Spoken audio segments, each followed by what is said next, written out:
Now, despite Treasury's relief intervention, municipal debt to Eskom has soared. By February 29 of this year, arrears exceeded the projections and reached 74.52 billion rand, doubling the 2021 debt. Joining us to unpack Eskom's escalating financial challenges in greater detail is energy writer for the Business Day, Denene Erasmus. Denene, pleasure. Good afternoon. Hi, thanks for having me. I will tell you, I'm a little bit surprised that we are seeing this number still on the rise, because we know that there's an intervention in place to achieve the absolute opposite of this. I think that's the key point. And I mean, this is one of the things that was pointed out when this program was first launched last year, is that while it is aimed at addressing this debt spiral facing municipalities, this debt relief program does little to address the underlying issues which is causing municipalities to be in a position where they cannot pay Eskom. So it's really it's this vicious cycle where municipalities are struggling to get the consumers that buy electricity from municipalities to pay them. And then there's that knock-on effect where municipalities then in turn struggle to pay Eskom, and just generally there's the poor financial situation in many of the municipalities around South Africa is also not being properly addressed through this.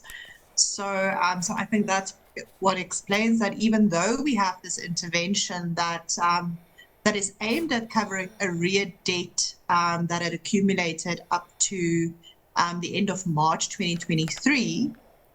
Even after that, after the program kicked in, there's still been this rise of about 20 billion rands in additional arrear debt that's been added since the period that the Treasury program targets. What we do know also, Denene, is that this program is a 3-year program that National Treasury has put in place. And that it was a little bit, I want to use the word heavy-handed, but I think also welcomed, because we were trying to do different things to achieve different results. Is it possible that it was maybe too heavy-handed, and based on the situation in the municipalities, based on the financial position, but maybe also based on the skills that sit in some municipalities, it's been difficult just for it to work? So I think that's one of the things that Treasury has pointed out. So the first year of this 3-year plan has not yet lapsed. So for those municipalities that are able to comply with all the 14 conditions that Treasury has put in place, they will see the first third of their arrear debt written off in June this year.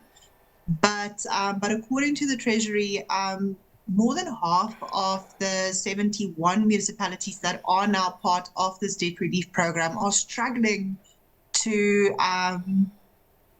meet at least 60% of these 14 conditions that have been in place. And I think that speaks to your point about the issue of leadership and management at the municipal level, where this program really does require a step up in the way that municipalities manage their finances for them to be able to participate and to continue to participate over the 3-year period. And that's really what municipalities are struggling with. Also, Denene, I must also ask you about the issue of, just cutting people off here when they're not paying, and why we often hear that by the time municipalities have decided to cut people off, that the balances are super high. They do require a lot of data ranging, and also require either residents or businesses to then have a copious amounts of cash flow to try to sort that out. Is there an issue about just cutting people off? You don't pay, you get cut off. Are we not doing it? Is it a human rights issue? Why are we waiting for balances to get super high before we take those interventions? So the municipalities do have to go through a legal process before they're allowed to simply just cut people off. So that is South Africans do have a right to access to basic electricity provision. So it is not a simple case of just cutting an institution or a household off after not paying for 1 month or 2 months. So it is a bit of a process, and Eskom faces the same problem with those customers that they serve directly.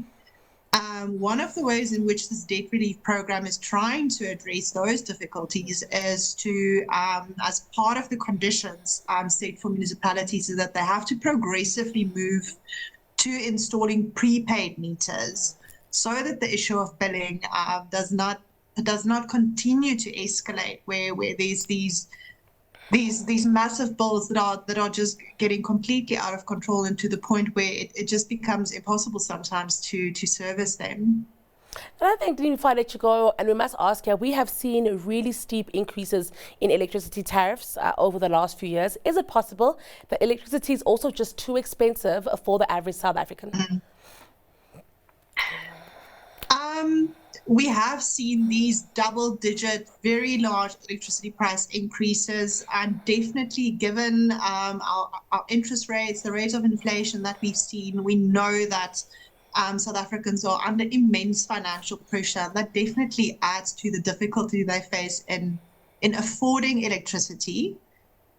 But then on the other hand, we still have Eskom saying that their tariffs are still not cost reflective. And another problem that Treasury identified in municipalities is that many municipalities actually still don't recover their cost of providing electricity to households through the tariffs that they charge.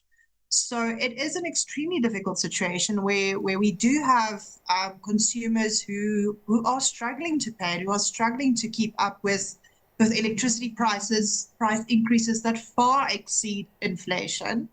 But on the other hand, we still have these utilities that are saying that they are not adequately recovering the cost of providing these services. That sounds like we're in a bit of a fix here. Denene, thank you so much for your time and taking us through this one. That was energy writer for Business Day, Denene Erasmus.